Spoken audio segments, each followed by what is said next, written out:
മുല്ലങ്ങ റഹീം കൊടുങ്ങല്ലൂരാണ്.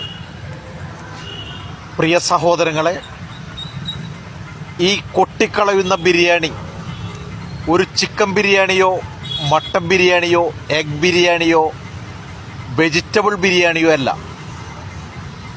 നടു റോട്ടിൽ അലഞ്ഞു തിരിഞ്ഞു നടക്കുന്ന നായ്ക്കളെ അറുത്തുകൊണ്ട് അതിൻ്റെ മാംസം കൊണ്ട് ഉണ്ടാക്കിയ ബിരിയാണിയാണ് ഈ നടു റോട്ടിൽ കൊട്ടിക്കളയുന്നത്. പ്രിയ സഹോദരങ്ങളെ, ഹോട്ടലുകളിൽ ചെന്ന് കൈ കഴുകിയിരിക്കുമ്പോൾ ഇതുപോലുള്ള പട്ടികളെ കൊണ്ടുള്ള ബിരിയാണിയാണ് നമ്മുടെ ടിഫിൻ മേശയിൽ കൊണ്ടു തരുന്നത് എന്ന് നമുക്കാർക്കും അറിയില്ല.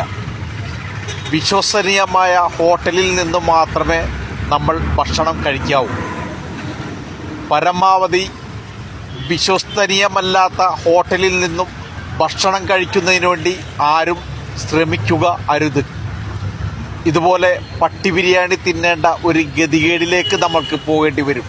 അതുകൊണ്ട് പ്രിയ സഹോദരങ്ങളെ, വളരെയധികം ശ്രദ്ധിക്കുക. അതോടൊപ്പം തന്നെ ഈ വീഡിയോ പരമാവധി ഷെയർ ചെയ്തുകൊണ്ട് അധികാരികളുടെ അടുക്കലേക്ക് എത്തിക്കണമെന്നും വിനീതനായി അഭ്യർത്ഥിക്കുന്നു. നന്ദി, നമസ്കാരം.